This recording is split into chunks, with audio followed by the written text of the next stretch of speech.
Welcome back to the DuckFellas Podcast, episode 24.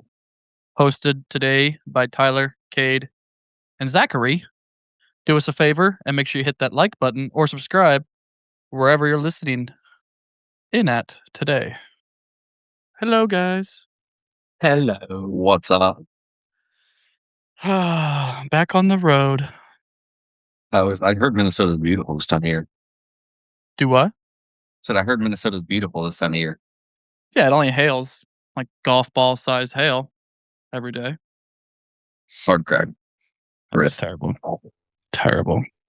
Well, we'll go ahead and mention the giveaway that we got going on as we do every week. Make sure you go and get entered into that giveaway. It is on our Instagram and Facebook pages. Top of the page, pinned post. Just go do the requirements and get entered to win a blind. 1 or 2. Do it. We're coming for your family. Jesus. Uh-huh. Do it or we're coming for your family. Come back. I'll give you stuff. Dear God. Getting rowdy. Dude's getting taunt already. Monday, baby. I feel like we're missing somebody per usual. I feel like we are too. Guys, just fucking... It's worse than part-time, honestly. Is there a fourth guy? Allegedly. Okay, could have fooled me. Boy. I don't know. Whatever. Pookie hates us. It's official. It happens. Unfortunately. Yeah, I feel like that list is pretty long. It's all every year. The list is long, the people he hates, or what? No, the people that hate us. Oh, well, yeah. It's like never ending now. Yeah. No. Not enough paper in the world for that one. All the paper have to do with it. To write down all the people that hate. Me. Here comes this fucking age. Checking it twice. Oh, you can do that on a computer nowadays or a phone. Technology. We can barely figure out how to get this going every day, let alone do that. Hey, we had like no issues today though. No, it's going better. I should find some fucking wood to knock on. Well, I seen a post this week and did a little looking into it, and the drought monitor for like the Dakotas and even like the whole prairie pothole region is looking a lot better than it was in the middle of winter or even last year. Yeah, that's good news. So I can only imagine with how much rain we've had in the past 2 weeks, 3 weeks. Yeah, I mean, I'm in southwest Minnesota right now, and it rained this morning, and now it's raining again this afternoon. It's fucking hailing. Yeah, it's thunder, and I might need my thunder buddy.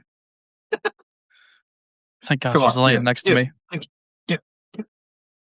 I love to see it though, right? I mean, obviously across all states, but monitor Iowa a little closer into other states, but it's good to have the moisture. I mean, the rain every day is kind of gloomy, obviously. It's springtime and everyone's looking forward to nice weather, but that was much, much needed. And we're big in good rains too for keeping moisture. Yeah, for sure. Not productive for racing though. We've been getting straight fucked on that one. You can't spend more money every weekend? No, I still spend it. There's some way dumber shit. Fair enough. You okay? You're thinking, are you having a stroke? Yeah, kind of. No, I had to do something real quick. Anyways, this week is going to be kind of a fun topic. It's kind of crazy what happened, but we're going to talk about the Armistice Day Blizzard of 1940 and what all transpired and kind of led into that day. It's a really crazy story, to be honest, of how that happened and what all happened that day. Yeah, that was some wild shit. Yeah, I hadn't anything or known anything about it until you brought it up and started doing a little obviously deep diving into it and some articles and stuff like that. And it's not something I could ever imagine being involved in or prepared for.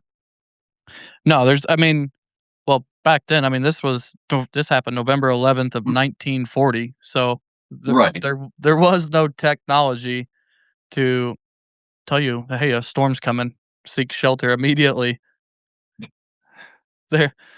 Nowadays, unless you don't have service, your phone's telling you relatively before a storm comes in, and everybody knows usually a couple days ahead of time. I was going to say your phone's telling you like a day or two ahead of time, like, yeah, you're going to get fucked. Yeah, constantly muting it, turn it off, go away, leave me alone. Yeah, I know I'm going to get fucked. Just let it happen. Just let it happen. Just let it happen.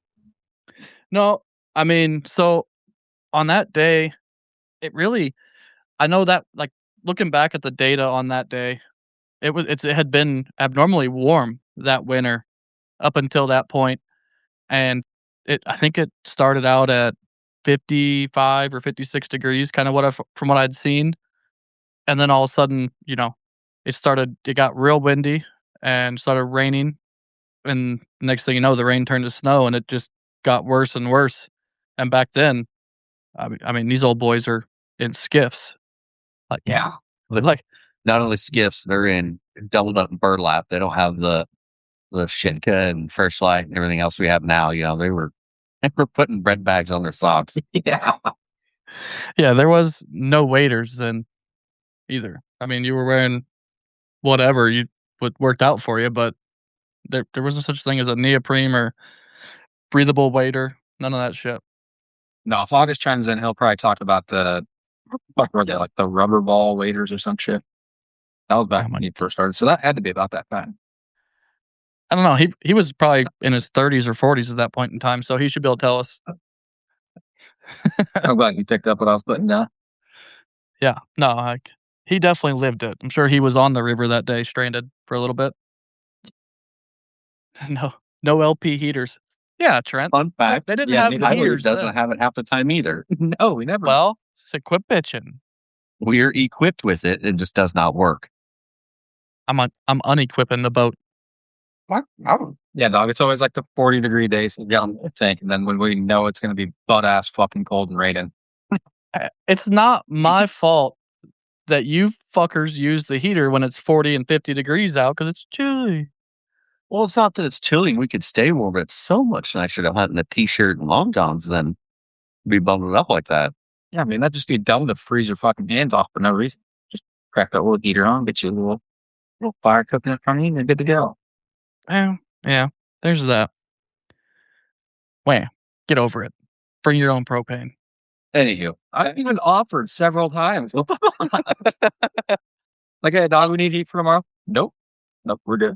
yeah, no, there's definitely going to be a reserve tank in somebody's vehicle on standby. Oh my You still god. go back to the ramp to get it. No, that's fine. I'll just have somebody else check it before we put the note in. And if it seems like it's less than half, we're going to put a new tank in. Yeah, I expect you guys to have plenty of tanks on hand this next year. I told you I'm dumping a whole fucking paycheck on them. Well, Zach said he's going to have a truck bed full of propane every day. Yep. So if Yeah, we I'm run actually out, buying a somebody can just take some 1,000-gallon Bobo tank back. just to strap in the bed. Oh, hell yeah. Yeah, we can just fill. Hell yeah. I'll top them off every day. Yeah, that'll work. Why don't we actually do that? That's fucking genius. Nothing we do is we're not the genius type. I'd rather just go through the bad stuff and then bitch about it later. Fair. Yeah, it's more fun that way. But yeah, Armistice Day, crazy shit. What they say, it was like 50 or 60-degree temp swing within a few hours. Yeah, within 3 hours, it went down to almost sub-zero temperatures, and then before dark, it was wind chills as low as 55 below. Yeah, which is That's fucking wild. dude. and I think it was like you a know- 4-hour swing, and it was night and day. I mean, could you imagine going out in the morning being in a t-shirt and shorts, basically at 55 degrees, 60 degrees, and then halfway through your hunt, you're needing every clothing you've ever owned? Yeah, and you obviously didn't bring it. Yeah, no, because the weather, there was no forecast of this storm. Like I did read one thing where they had forecasted a potential slight storm, like nothing major at all, and it blew up into what it did, and they were nowhere close on it. well, and everybody's predicting that cold front. I mean, we're going to do, they did what we would all do, right? You get excited to go hunt because you got that push coming down. And I know me and you talked about it the other night, but I was like, oh, why can't you just, I mean, I think I would feel the difference and want to leave. But if you got, they talked about how many hundreds of ducks just coming in over their shoulder, laying in front of them. It's like, oh, Yeah, fucking Fair- millions. fair point. I don't think I believe yet. Well, and that's the next kind of like the next line here that we have wrote down is it was called the push, and it was as the front arrived, the sky's just filled full of ducks. So there's not many people that are going to just like, we better just go home. We'll just leave all these ducks be and not shoot our ducks real quick. At that point in time, you're not thinking it's going to get as bad as it was. So as these thousands of ducks start flying, these hunters are like, oh my God, like, this is awesome. One of our best days we've ever seen. Kill our ducks and go home. Little did they know that that was just the tip of the iceberg of what was coming. Yeah, everything was great and fine and dandy until the go home part. Like I was reading, there's a couple of them, they start trying to make their way down the channel or whatever, and can't see 15 feet in front of you because of the snow. It's just a whiteout. Right. And the waves, obviously. I think, what did they say? It was like up to 80-mile-an-hour gusts or something like that. I got it wrote down here. Gusts.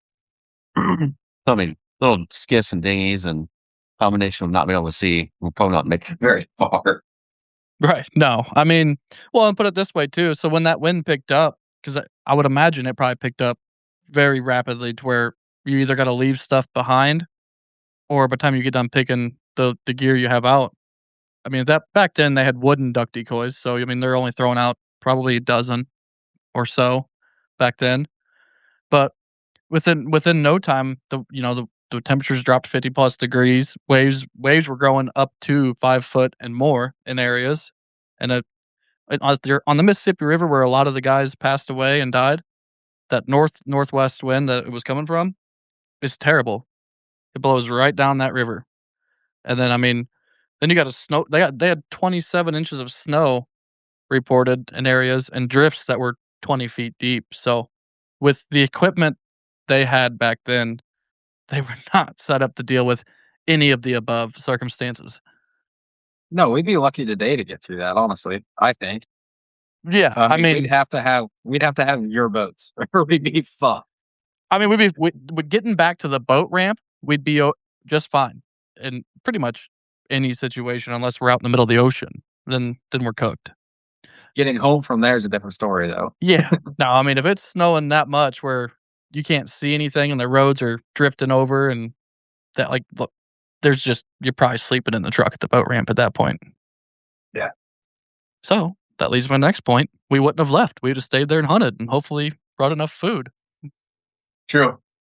Fair point. Hopefully Kade brought a bunch of Little Debbie snacks because we will need them.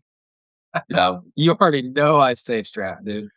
Yeah. The problem is he ate all the crackers while I was calling ducks and he was busy munching on You crackers. could feed us all on the protein peanut butter thing, jelly sandwich thing. Motherfuckers are good. I bet they are, but sometimes a guy wants a peanut butter and cheese cracker and you're done snarking them down before we're leaving. That's right.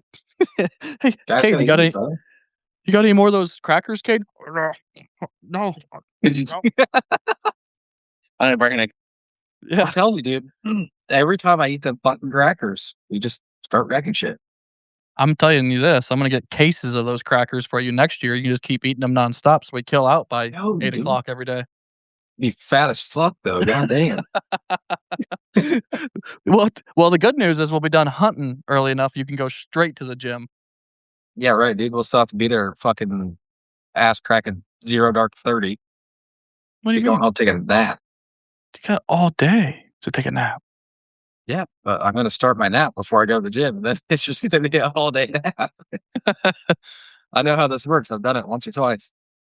Like you've gone to the gym once or twice or taken a nap once or twice? Taking a nap once or twice. Okay. I've never been to the gym. What do you mean? Yeah. I don't even know where one of those things are.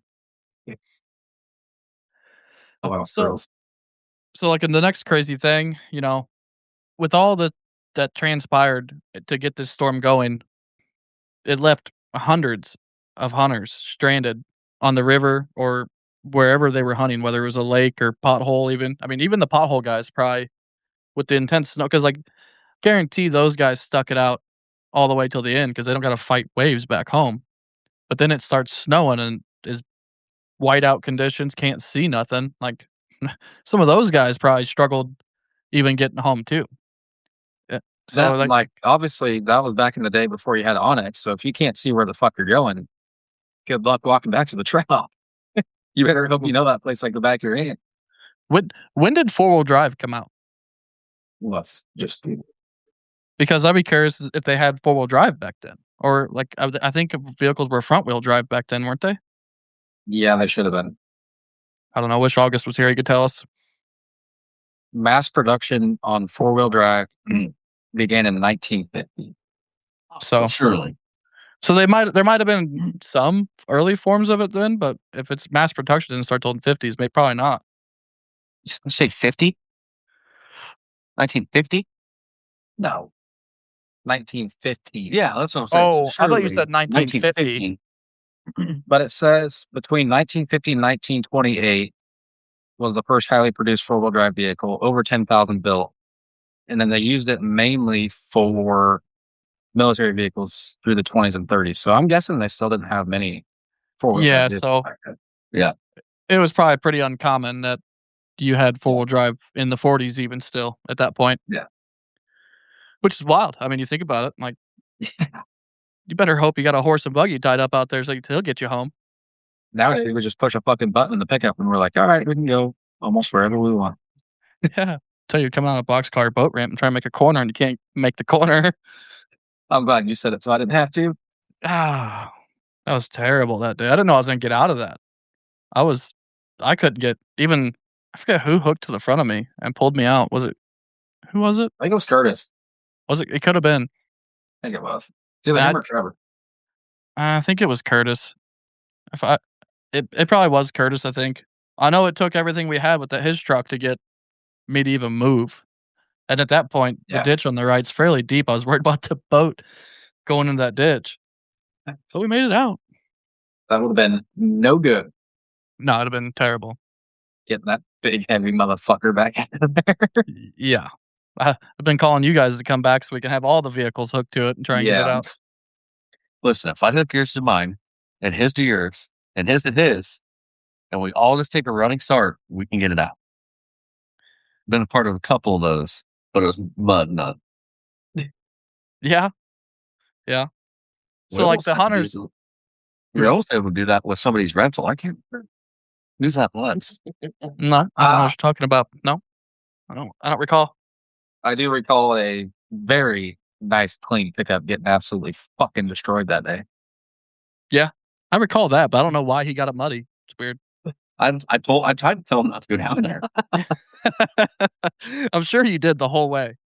It just sounded like so much fun. Like, yeah, let's just go bomb this truck out real quick. Just left the car wash. Let's go straight to the gravel road where there's no gravel left. Yeah, the fucking mud road. So, and yeah, even the ones that are, I mean, if you're talking this Armistice Day Blizzard specifically, even the ones that were lucky enough to get back to the boat ramp probably had a hell of a time getting back home from there. Yeah. Well, and I know like there was a lot of people that did attempt to get back and didn't make it back for like, and then some of them swam back, and then the others there were some people that drowned, obviously, but some people that did make it ashore still had the next fight of getting a fire built to heat them, like warm themselves up, because they wouldn't have made it in their vehicle to where they were going. That's like one of the accounts that I was reading was when they got to him, there was a circle ran in that deep of snow because he just kept running in circles trying to keep his body temp up. And that's a lot better than a lot of guys would have done. They would tried to hunker down or whatever. Read a couple of them where guys were flipping over their boats and trying to use that for shelter, and that's fine. Blocks the wind and the snow, but doesn't block the cold temps. Yeah, especially that fucking cold. Yeah, I mean, at least it breaks the wind. Yeah, but I mean, you're still going to be cold either way. And then, like I seen the people that were stranded out there on the islands use wooden decoys to build a fire with, and burn those underneath their boat that they're hiding in for heat. So that's wild. Think about now, if you couldn't burn the plastic decoys, that wouldn't be any fun. You'd be definitely dead then. Yeah, not the cold that kills us. Melting lead from the decoy weights, and then the plastic decoy, you're just cooked. Then you go back and, like, if you think about it, we couldn't burn almost anything we wear either. No, not really. Shit's like Vortex, you don't want to burn that shit. No. It just sits into nothing versus actually burning. So we'd be really relying on that propane heater. That has no propane. Right. Facts. You don't need propane. Just carry a bunch of big lighters. Nobody smokes anymore. Yeah. There's that. I do have like 4 or 5 lighters in the boat, though. And if, read a couple of them where the guys couldn't get fire started or didn't have the boat or anything like that. I know one of them, wild that I would have never thought to do, but he dug himself into a muskrat den. He did die. Muskrat den wasn't the savior, but all an effort. That's the thing too. Like, you got to think about when you're gonna fucking die. Like, the shit that comes into your head to try to do is insane. Oh, your survival instincts are going to kick in, just like a dog or an animal, any kind of animal. That survival instinct in a human is going to kick in when you're on the edge. Yeah, and you're going to do shit that you didn't know was possible for you to do to try and survive. Yeah, but I don't know. I did so like the total from what I've seen. There's not a for sure total on hunters that passed away from this freak storm, but it's between 50 to 85 hunters that passed away, and then the total death from the whole storm was around like 155 plus or minus people, which is that's wild. And that's just one storm of just a snowstorm too, and going from warm to cold overnight. Yeah, how many people died overnight? Was that many? And it's obviously we're touching on the duck hunter thing more than anything, but like, was it 3 large vessels on Lake Michigan? So like, I don't know how many fishermen or crew members died there. And then they said multiple other smaller boats that capsized and sank. So it's like, yeah, we said 155, but how many bodies are at the bottom of Lake Michigan that you can't account for? Yeah. And back then they didn't have a way to They didn't have a search and rescue that has the capabilities with our And they technology didn't have now. Life 360, so you couldn't tell if Dad was out on the boat that day or not. Well, the good news is I don't have Life 360, so I don't know what he said. Didn't come through. That's But the other thing too. Like there was no like automated system for tracking people at all. Like even identities back then.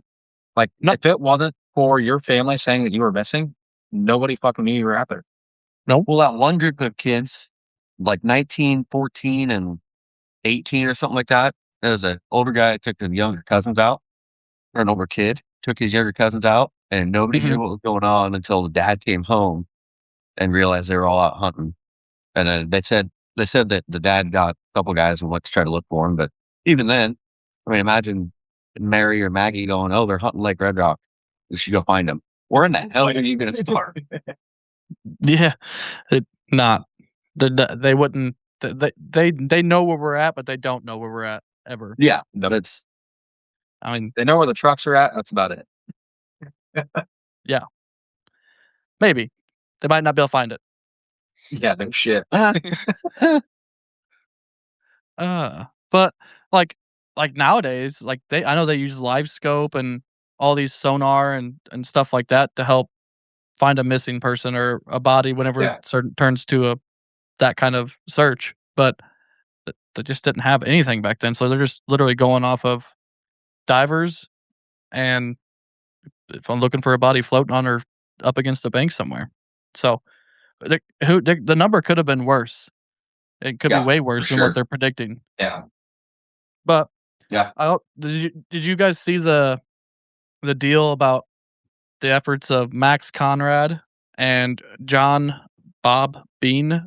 They're pilots that were flying around and doing supply drops to people that were stranded to help them out and also to find people.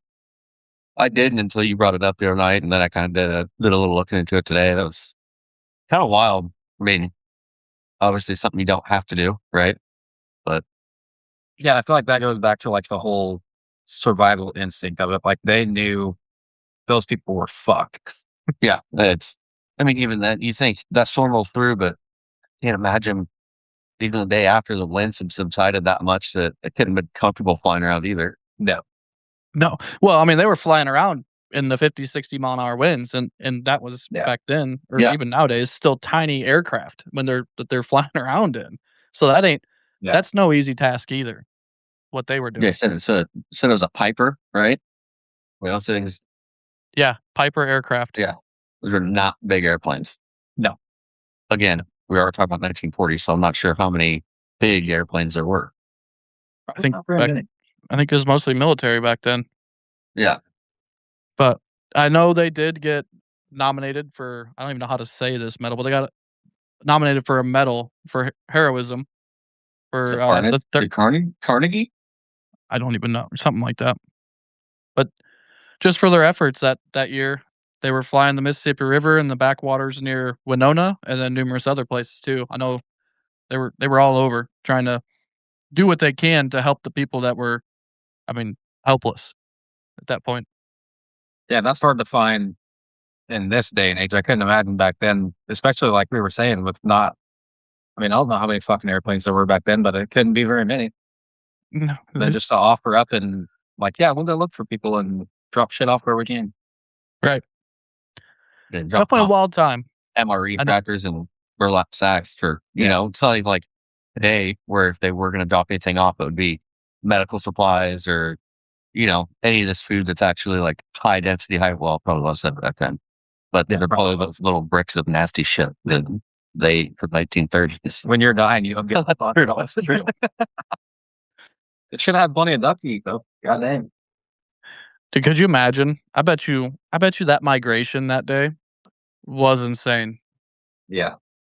I've hunted a few pretty good migration days, and I've been pretty lucky in the past on hitting some stuff right to see some massive pushes of ducks. But something like that, where there's when it's warm winter, so some of the ducks that are necessarily pushing because of the time, like the schedule or the calendar birds, I imagine it was one hell of a waterfowl push that day to where they seen shit that they've never seen before and never will see again, probably. Yeah, Mother Nature straight up said, "Fuck you, ducks. You are moving." If you don't move, you're dead. Yeah. Even if you do move, you are dead. No shit. So I think one of the reports one of the accounts I was reading, one of the guys hunting, said he was sitting there waiting for ducks to come in, because all of a sudden it was just by the hundreds. Mallards are dropping over shores and just landing right where he's hunting. He's like, "Oh shit, this is awesome." And then obviously he had a hell of a time getting home. But can you imagine just sitting there and it's like, and those birds had to just be so dead tired that the second they found some sort of covered or covered water, protected water, get you out of the wind a little bit, down in the hole, and they're like, "I don't really give a shit if you're out there swimming. I'm going to land here." Yeah, I mean, obviously, on any high wind day, you always find them birds concentrated in slack water areas where there's just no wind or no waves I mean, we see it all the time at our lake. When we get a hard west or northwest wind, them birds are getting kicked off the lake by hundreds at a time. And, not a lot of guys go because they know that it's going to be windy and they don't want to sink a boat or take the chance of drowning. So I would say on a Saturday, you would, in one of those days, you're lucky to see 10 boats at the ramp at most on even the busiest time of year on those really windy days, which is good because not even today, like the boats are pretty good size nowadays compared to what they used to be by far, but they're still not. I mean, mud motors are a little bit less reliable than an outboard. So all it really takes is your motor to give out. You're still going to take that chance of drowning or flipping, capsizing. But there's some days, like even with your little boat, we're like, "Oh, no, that fucker's staying home. We'll throw a decoy to the big boat." And I don't think we're not trying to take away anybody else's drive. Like, yeah, we know you want to go out, but when I was 18, I didn't have the means for a big boat like that. So you get these kids out there that are 18, 20 years old that don't have the means for a big boat like we're in. It's like, we've seen this couple kids this year on the Highland Day. And it's, oh man, I 14-footer with a long tail. Like, I just don't know if I'd be running that thing around too much today. Yeah. And that goes back to just younger kids always think they're fucking bulletproof. And I can't say that I wasn't one of them, but I still am. yeah, I was 30. You really have to think about it. We've got to, God damn, I'm about to blow my eardrum out. We've said it a million times on this podcast too. Like, if you're even questioning if you can make it out and back in the same day, don't go. There's no doubt in the world that's worth that shit. If you have a doubt in your mind about like, should I do that or not? Like, you just probably shouldn't. I mean, you can go to there's been days where even I've gone to the ramp, like when we're froze out of the slack or the shallow areas, and I'll go to the boat ramp and I'm like, that's more fun than I want to deal with right now. Like, I'm just gonna go home and go hunt a field. Because that's always an option too on those high wind days and those high, like the weather days when it's getting cold and pushing birds. The fields are almost always like your better bet, anyways, if you can find one. Yeah, a lot of people. I mean, I know it sucks when it's a little bit chillier or like freezing up, but we've even seen it on like the warmer high wind days. Like, dude, just go hunt a fucking walk-in spot. It's not gonna kill you, I promise. You're way safer to walk in and get a little sweat going than flipping a fucking 12 or 14-foot boat. Well, that'll be what's nice about that Coal Creek area. Yeah. Is it's going to be an area, no matter the weather, you can go and hunt it. Like, it could be 100-mile-an-hour winds. You just got to worry about trees getting broke over at that point, but you're not going to worry about no waves. Like, you can hunt it if you want any day. Right. Yep. I will say, not knowing if you're going to make it back, I've had one of those situations, not due to wind, but the first time I run with Tyler, you ripped on that big boat, and I flew back into Tyler. I was like, this is it. We're ripping down the river. How mock Jesus. I can't see anything. I don't know how Tyler can see anything. I'm like, this is it. I'm going to die on this river today. Grow up. I'll do now. Now I'm excited about it. I'm like, let's go faster. Yeah, dude. I'm telling you, the first time I've been in a room, I was like, I've never built this guy on a boat before in my life, and he's whipping down there. That was how mine was too. The first time I ever hunted with it, and he said, "Hold on," so I like kind of like loosely grabbed, Yep. Same thing. I ended up on my fucking ass in the back of the boat, and I'm like, "Holy shit!" I tell you what, everybody that it's their first time hunting with me, I tell them like, "Hey, you guys ready? Like, grab onto something." Then they always come rolling to the back of the boat because I don't ever actually grab onto something. Because when I get on it, I'm going from 0 throttle to 100% of throttle. I don't do 0 to 100 really slowly. It's all gas, no brakes. I love it. Because when you say it, I watch what they do with their hands, and if they just do the light thing, I'm like, idiot. All right, That's shit. Need to get a camera set up in the blind to record those takeoffs some mornings when we have new people with us because it never fails. They're rolling through the blind. I still think the funniest one was that day Daniel showed up late and hungover, ran his truck out of fuel. Tyler goes, all right. And Daniel had hunted out of the boat before. Tyler goes, all right, you guys ready? And I watched Daniel's hand just do one of those lip things. And I'm like, oh, fuck, here he comes. He was standing right in front of me and he flipped past me and rolled back to the back of the boat. And I was like, holy fuck. Then the whole belt with the hang for sure. Dude, the entire boat right out there. We went a ways back there that day too. The entire boat right out there, he's fucking ghost white. And I'm like, if he pukes in this boat, how's it gonna kill him? Yeah, he was riding the struggle bus. Your waders or you're swimming back. Yeah. He was not in good shape. No, that's always better for a hangover than a nice cold boat ride, though. I'll tell you that. That is for sure. Dude, there was one day in Nebraska a few years ago on a trip. We met up with Chris Barr, and then me and Corey Swan went and drank with Chris till like 1 o'clock in the morning. And we were getting up at like 2:33 to go hunting every day. So we were normally going to bed at like 7. Well, we decided it'd be a great idea to stay up and drink with those guys that are sleeping until 8 and then coming out. I woke up and got in the truck, and I'm like, this probably isn't a good idea. We should probably just go back to bed. Trevor looked at me and he's like, how you feeling? I was like, oh, you want to drive for a little bit? And he drove to the boat ramp that day, get there. And he got out of the truck and started getting stuff ready because they all knew what needed to be done. And I just sat there. I'm like, oh, I'm not looking forward to this. Finally got up and got moving, got everything ready, put the boat on the water. And I was like, all right, here we go. Took off. And as soon as that cold air smacked me in the face, I was golden. It was like a brand new person all of a sudden. Oh, yeah. That year was cold on that trip. So it woke me right up and it wiped that hangover out of the system. I'll tell you what, even like knowing what you're getting into with that little boat, if you have a hangover, by the time you get that fucker in the water and you know what you have to do here in a minute, it's gone. Yeah, no, you're just ready at that point. You're like, all right, let's go. Yep. Like we're about to do some fuck shit. I got to get my shit together. It's like your body's like, oh fuck, I better get ready for this. Yeah, shit. We're about to get wet.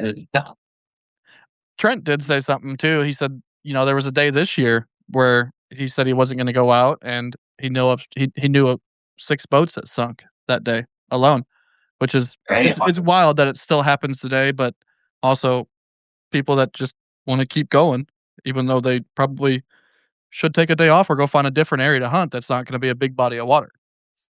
That's the wild thing. Like we have so many resources and even a little bit of time on a lake a couple different times.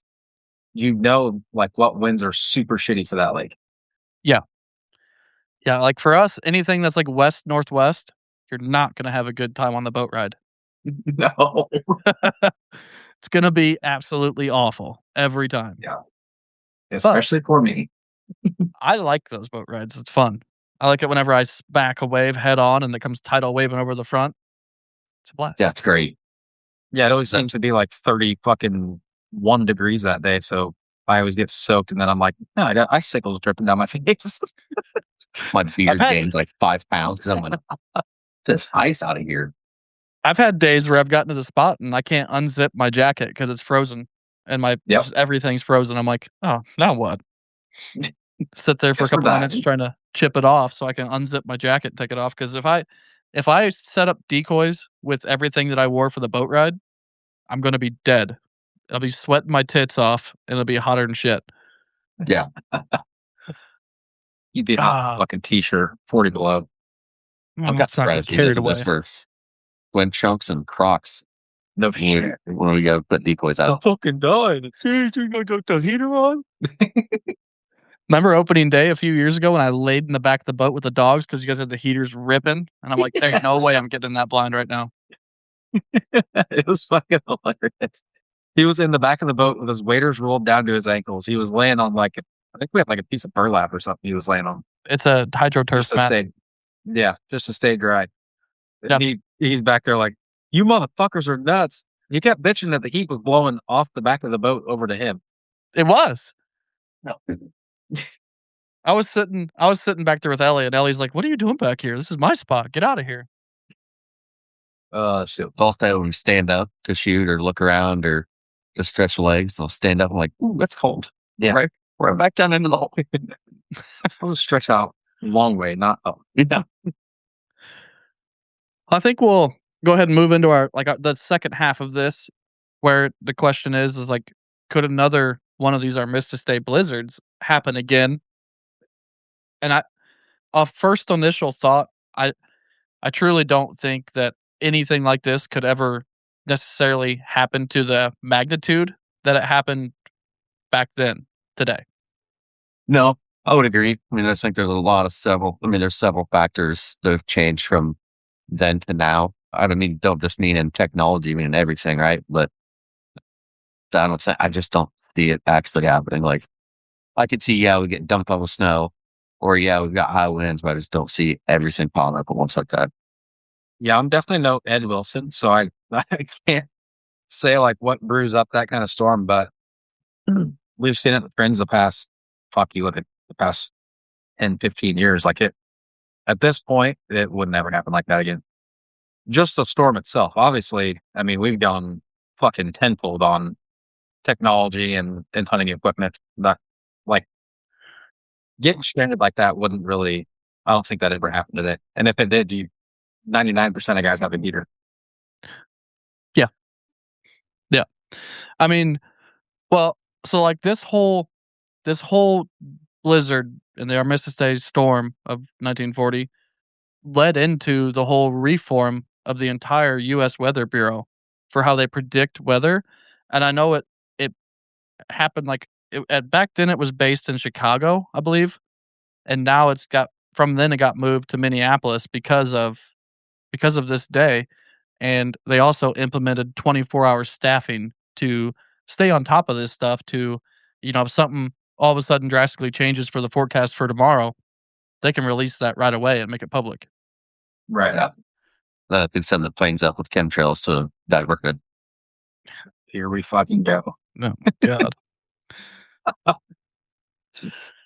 Jeez. I had to say it. I had to throw it out there. No, yeah. No, I mean, whatever you got to do to make yourself feel better, that's fine. Well, I'm not saying it agrees with it. I'm just saying it seems to be a hot topic lately. Cloud seeding and that stuff has been a hot topic lately in the past the past 5 to 10 years with all these droughts and wildfires getting worse and worse. Yeah. But we won't get into that. I mean, no. Let's not wrap please, that one. Please don't. Yeah. That's there's so many radical people on both sides of it. That's just a deep, deep dive. We'd have a fucking 5-hour podcast if we got into that. Yeah. But with everyone having smartphones and then the technology nowadays, it's just a lot less likely that could happen. It's never 0% chance of something like that ever happening again, because no matter what you say, the people say, they can't predict the weather for fucking shit. Every time they call for a 30-mile-an-hour wind and we're going hunting like all excited because we're going to have a high wind, get out there and it's slack water, not a spit of wind anywhere, and it's cloudy. Yep. Well, the only job I'm aware of that you can be wrong 100% of the time and then bang and still have a job. Yeah. They fucking get on it. I mean, I would say this is they don't miss big storms as often as they do like on the storm's worse than what they forecasted. It's usually not near as bad as what they forecast. So they're generally forecasting it to be way worse than it turns out to be on a general consensus. Which, honestly, I'll take that. Yeah, for sure. I would much rather you tell me we're going to have grapefruit-sized hail and 120-mile-an-hour gusts. So that way I can put ratchet straps on my roof. and storm cellar. Ratchet straps on your roof, huh? But yeah, I'll need a thing. I just replace it. I'll need to flying off. Not my money on shingles, but every screw love. You know what would help with them not getting ripped off again? If you actually trim the fucking edge. I spit on you. I'll tell you. Dear God. Jesus criminy. That would help, though, probably. That makes sense. Yeah, definitely would. It definitely won't hurt. It's cold now. I'm good with not doing it. You're a clown. Can't blame you for calling it how you see it. But modern day gear nowadays. So like, just look at waders alone. Look how far those have came in the past 10 years. Let alone past 5. I mean, how long ago did they come out with the? Maybe longer than I say because I haven't been researching them. But the zip, like the full zip up waders. I mean, even the past few years, like how much shit's changed. I mean, they've had zip up waders for. It's getting close to 10 years now, probably. Yeah. If not over 10 years. But it's definitely gotten way better from year 1 to year X amount on those. Like, and then Kade doesn't wear Sitka, but the Sitka and the Shins and even Drake, Banded, all these gear companies every year come out with something better than what they had the year before for whether it's staying warm or dry or warm and dry. There's clothing for every different situation now compared to, then you just had a jacket. Like you didn't have all these other different options. You had a winter jacket or no jacket. Yeah, the waterproof technology in general has come so fucking far that it's crazy to look back and see how those people hunted back in the day, especially with no heat. I mean, they were fucking diehards. Yeah, their only heat was building a campfire. Yeah. I mean, there was no fucking propane. I think they were looking at it in a way different way than we do too, right? I mean, right. We don't waste our birds by any means. I eat everything I kill. But they were doing it like they had to go kill anything to feed the family. 100%. Compared to nowadays, I mean, I hope everybody that goes hunting in general for waterfowl or deer, turkey, all that stuff are in some way, shape, or form eating what they're killing, because otherwise you're defeating the purpose of going. Yeah. But like we waterfowl hunt all year. We kill usually quite a few birds, and we just dropped it all off at the meat locker this year instead of doing it ourselves to get processed. And it gets eaten throughout the whole year, whether we have get-togethers or, I ask people, hey, you want some hot sticks, brats, or anything like that? Like, here you go. You have a couple packs or whatever. It pretty much what we kill gets eaten every year. It takes a whole year, but it gets eaten. Yeah, there's not hardly shit that goes to waste. No, I mean, you could look in the freezer right now. What I have right now is breakfast sausage. We have a ton of that left, which is perfect because I didn't get any made. Yeah. Well, I mean, yeah. So it was definitely a bigger thing back then because they relied on it for survival for their dinner. People nowadays, you can go out and strike out, and not kill a duck, and just swing through McDonald's and get yourself a McDouble on the way home, and then have the shits afterwards. After, fully on the way. As you're taking each bite, that shit touches your mouth. Like, in and out. And then, I mean, it doesn't just go towards like your clothing. So, as you guys have mentioned and complain about all the time, fucking heaters. Most people that hunt nowadays have a Mr. Buddy heater that they take with them. So, and then look at the size of boats. Back then, I'd be surprised that they had a boat bigger than 12 foot on average. I would say the average boat was 10 to 12 foot and probably 36 inches wide. Maybe I'm wrong on that, but I doubt it. No, I'd say I don't think you're probably right. Yeah. Nowadays, I would say the average size boat's probably about a 17-foot boat. Yeah.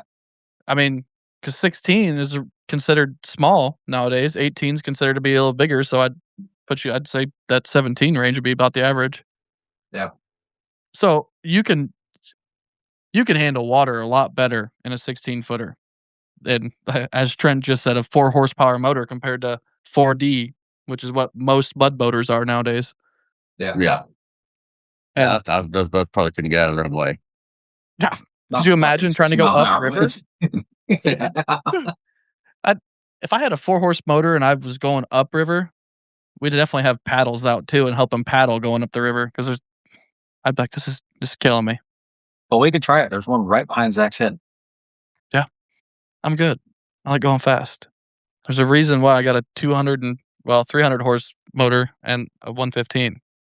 I think we should put the 4.5 on your big boat and make it struggle for a year. Yeah, we could mount it on the front for Struggle? reverse. We have to mount it to the side, just use it for motion of the decoys. If it wasn't so freaking loud, that'd be awesome. That fucker is loud. But like, I mean, look, talking about motors, the reliability in the motors they have now. Yeah. With fuel injection and just modern day technology, you don't got to worry about your motors. Like if you have a fuel injected motor, it's going to start in the cold, no problem. Compared to the old carbureted motors back then, yeah, good luck. You can sit in there all day and try and crank that thing over or pull start it, not crank it over because they didn't have fucking starters then either on those boats. Yeah, that was all shoulder pull. I don't know. It's just Imagine doing that with ice cold fingers because you have one pair of cotton gloves on wearing on them. I'm going to put it in my hand. I want you to pull my fingers over so I can hold it. Which hand? Probably my strong hand. the one he's got better grip with. Yeah. Probably the full finger ones. Yeah, probably be got it handy. Yeah, no, I mean that would make sense. But Zach doesn't do a whole lot of things that make sense sometimes. No. Fair point. So, speaking of Zach, that picture with the beaver yesterday you posted cracked me up. Like it's the one of me holding with the face or with the face in the camera. Yeah. It was a cool picture. I was like, little guy smiling. I was reading the comments after I commented that, and somebody else said, "Looks like your long lost cousin" or something like that. I know. I saw your comment, and then Boyd Bradshaw, and I was like, "You fuckers just teaming up on me." I think these front teeth are kind of big, but I don't think they're beaver like. I think of more of the facial features they were talking about. Oh, okay. All right. Oh my gosh!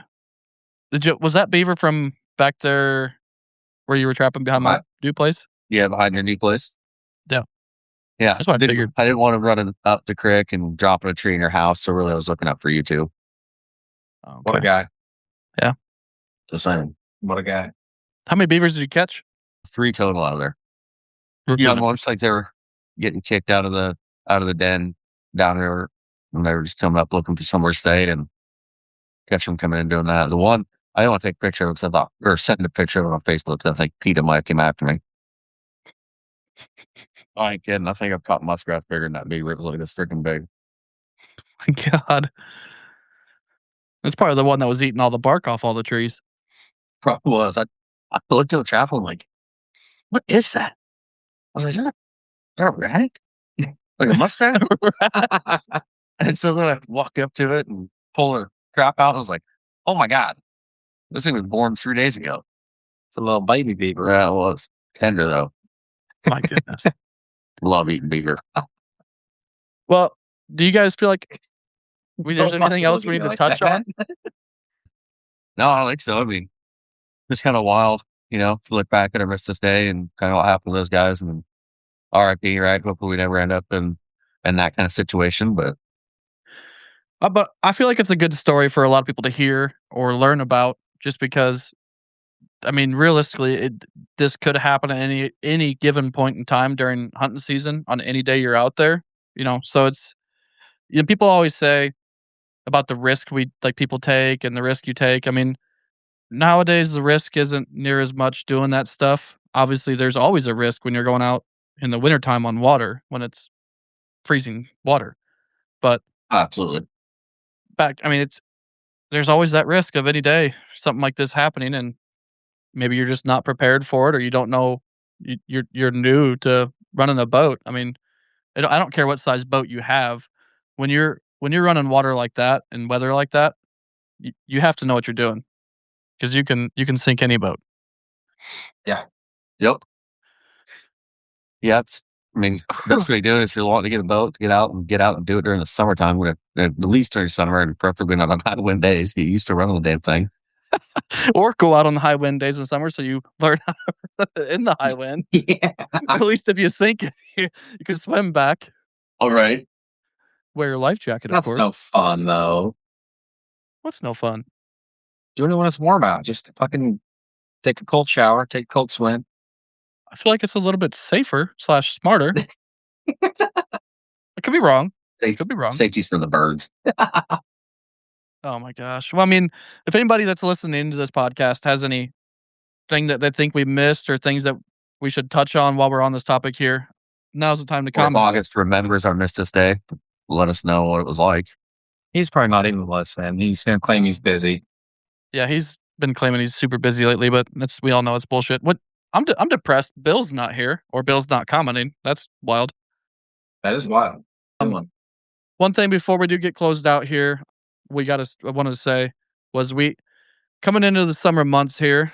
Me and Kade work jobs where our hours vary a lot, so we might be having to switch the live stream times back to 8 p.m. And there could be weeks where we don't live stream and we just get together and record a podcast when we can, because there could be weeks in the summertime here where we skip a couple weeks, which there will be some weeks we take off going through the summer just to go do our own thing and take breaks. I mean, when it's not hunting season, we don't need to do this every week, but it's fun to get on here and chat with everybody. But so we could be moving to 8 p.m. live stream times. We're going to see how it all plays out here as we get more into the busy time of year for all of us with working. But yeah, no, that is definitely something that could happen. And there could be weeks there will be weeks we don't podcast or stream in general throughout the summer. Yeah, I don't know. Zach works 9 to 5, so he could do it every Monday at the same time. So if you guys do want us to podcast at the same time, just shooting us messages saying, no, we want a Zach Neuendorf podcast Monday when you guys can't be on. He'll do it. I will. I'll sit there. I don't care. He could bring his beavers and hang out with you guys. No. Maybe we can do a live on how to skin and stuff a beaver. For eating purposes. That still doesn't say It doesn't. Oh man. No, I think we touched on quite a bit on this Armistice Day Blizzard deal. Definitely wild time. Definitely crazy that this happened. And it's a very unfortunate event. Probably, like I said in the beginning, I think it's one of the most tragic days in waterfowling history to date, just because of the amount of casualties and people that didn't just die, but suffered out there because of the lack of forecasting capabilities they had. Yep. Yeah, a lot of young hunters. I mean, a lot of old ones too, I'm sure. Well, I'm sure it was definitely a mix, but it's just crazy to hear about that, and it's crazy to imagine something like that is even possible to happen. With how we've came up, and what we've seen. We've always had the TV with news that isn't super reliable, but it's reliable enough not to miss a complete shitstorm blizzard like that. Right. But I think that about wraps it up for this week, don't it, boys? I think so. Wish yeah. me and little Pookie luck to try to wrap a turkey tag around one for him this weekend. You guys going this weekend? I think that's planned, pending weather. He'll cancel on you. Don't worry. You're not going to go. Make your own plans. I might kill him myself. But that wraps it up for this episode of the DuckFellas Podcast. We appreciate you guys tuning in and listening. As always, please like and subscribe to your favorite podcast destination. And if you're listening to this podcast on any of the destinations, we are also live every Monday night, 7 p.m.-ish on Facebook and YouTube. But that ends it for this episode. We look forward to coming at you next week, hopefully here. We'll see how it goes. But until next time, message Austin and tell him he's a bitch.